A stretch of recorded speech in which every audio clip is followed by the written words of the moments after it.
Hello, नमस्कार। अभी तक आपने कहानी में सुना कि खूबसूरत दिव्या का विवाह मुकुल के साथ हो जाता है, लेकिन दिव्या मुकुल को नापसंद कर देती है। फलस्वरूप वह जब पहली बार मायके आती है तो वह जाने से मना कर देती है। यहाँ तक कि मुकुल के घर में दूसरे विवाह की बात भी होने लगती है। कहानी में आगे क्या होता है, चलिए सुनते हैं उषा प्रियंवदा द्वारा लिखी कहानी मान और हट। और जब उस आखिरी खत का भी जवाब आ गया कि दिव्या को बहुत पढ़ना है इसलिए वह ना आ सकेगी, तब साहस कर उन्होंने प्रसंग छेड़ा। एक लड़की है, सुना है कि अच्छी है। मुकुल ने तीव्र दृष्टि से माँ को देखा। तो क्या, दिव्या तो अब आएगी नहीं, बड़े मिजाज हैं उसके। क्या पता था कि ऐसी होगी। उसे भी पता चल जाएगा कि हमारे लड़के के। मुकुल के दिल में टीस सी उठी। माँ, तुम भी क्या बेकार बातें करती हो। और उसके कहने के ढंग में न जाने क्या था कि फिर किसी को कुछ कहने का साहस न हुआ। जब दिव्या के यहाँ सबने सुना कि वे लोग दूसरी शादी करना चाहते हैं तो सन्न रह गए। दिव्या के हट का यह परिणाम होगा यह उन्होंने नहीं सोचा था। सबने उसे डांटा, समझाया, फुसलाया, पर वह अपने बात पर अटल रही। वह मुकुल के घर नहीं जाएगी। कर ले वह दूसरी शादी, और अगर घर वालों के लिए वह भार हो गई है तो जल्दी ही कहीं न कहीं नौकरी कर लेगी। परिणाम यह हुआ कि पिता ने उससे बोलना छोड़ दिया। भाई झिड़कने लगे, भाभियां पग पग पर अपमानित करने लगी। दिव्या का मुख पीला पड़ गया। दुबले सूखे मुंह पर आंखें और भी बड़ी दिखने लगी, मगर एक आग उसके दिल में धधकती ही रही। हाँ, गलती उसने अवश्य की थी। उसने शादी से पहले मुकुल को नहीं देखा, मगर वह कहती भी कैसे कि वह उसे देखना चाहती है। भाई ने कह दिया था साधारण है, और फिर मुकुल का यह गर्व, यह मान। एक पत्र भी नहीं डाला। पूरे 2 साल हो गए। अगर मुकुल झुकता तो वह उसे स्वीकार कर लेती, पर वह स्वयं झुकना उसे स्वीकार नहीं था। इस दृढ़ निश्चय ने उसे एक आभासी दे दी थी। परीक्षा के बाद उसने नौकरी कर ली और सबसे दूर पूना चली गई। मुकुल को एक क्षीण सी आशा थी।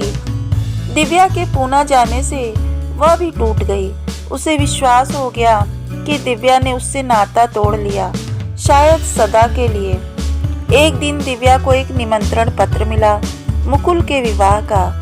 किसी ने ससुराल से उसके साथ यह क्रूर परिहास किया था जिससे दिव्या भी जान जाए। एक आह अनजाने में ही उसके होठों तक आ गई। फिर दिव्या ने वह पत्र फाड़ डाला और सूने नेत्रों से उन टुकड़ों को देखती रही।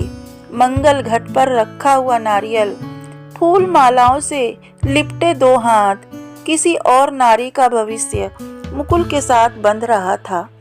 एक दिन जब पड़ोस के बच्चों का शोर असह्य हो गया तो दिव्या ने मुंह हाथों में छिपा लिया। वह आंसुओं से भीगा था।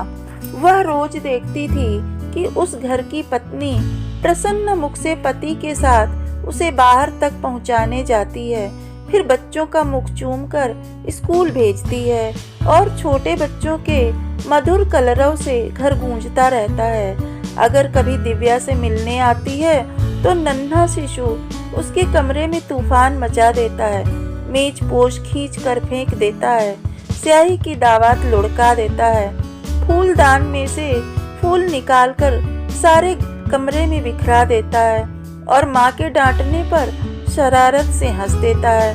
दिव्या को यह सब बहुत भला लगता, पर साथ ही एक अव्यक्त विवाद से दिल भारी हो उठता। यह सूनापन, वह अकेली जिंदगी। मुकुल की पत्नी है, बच्चे भी होंगे। 8 साल हो गए, पूरे 8 साल। मुकुल पुरुष है, वह अपनी दुनिया बार बार बसा सकता है, पर दिव्या। जाड़े की सुनी लंबी शाम, दिव्या चुपचाप अंगीठी में दहकते कोयले को देख रही थी। एक दिन उसके दिल में भी ऐसी ही आग धधक रही थी, मगर अब वह आग बुझ चुकी थी। बची थी गरम राख। दर्द में उतनी तेजी नहीं थी, मगर अब वह रोम रोम में भिद गया था, नस नस में बस गया था। दिव्या ने नजर बाहर डाली। अंधेरे में एक छाया सी थी। निर्जन सड़क पर एक व्यक्ति, भूला भटका सा, शायद वह भी मेरी ही तरह लक्ष्यहीन है। शायद इसका भी कोई घर नहीं है जहां वह शाम को जा सके। उस अनजान अपरिचित व्यक्ति के लिए संवेदना से उसका हृदय भर उठा। किसी ने द्वार पर थपकी दी। दिव्या ने द्वार खोल दिया और विस्मय से पीछे हट गई। आगंतुक बिजली के नीचे आया। आप? वह चीख पड़ी। हाँ, मैं ही हूँ, व्यथा से बोझिल स्वर में मुकुल बोला, और उसने एक नन्हे से शिशु को सावधानी से आराम कुर्सी पर लिटा दिया, जिसे वह अपने ओवरकोट से ढके हुए था। दिव्या अवाक। दिव्या, मेरी पत्नी मर चुकी है। उसके मरने से मेरे लिए कुछ अंतर नहीं। मैं उसके जीते जी भी उतना ही अकेला था जितना कि तुम्हारे जाने के बाद से। मैं जानता हूँ तुम मुझे स्वीकार नहीं करोगी, मगर ना जाने क्या मुझे यहाँ तक खींच लाया। एक हल्की सी आशा। दिव्या एकटक उसे देख रही थी। 8 सालों में वो बहुत बदल गया था। वर्षों का बीमार सा, टूटा फूटा, खोया खोया, उदास और बेहद अकेला। उसके दर्द ने उसे एक स्निग्ध अलौकिक आकर्षण दे दिया था, जिसे केवल दिव्या की ही आंखें देख सकीं। शिशु रोया और दिव्या ने झपट कर उसे उठा लिया, कंधे से लगाया और धीरे धीरे थपकने लगी।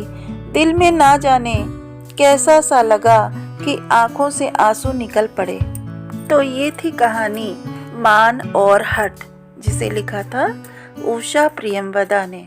आपको कहानी कैसी लगी कमेंट करके ज़रूर बताने की कोशिश करिएगा। धन्यवाद।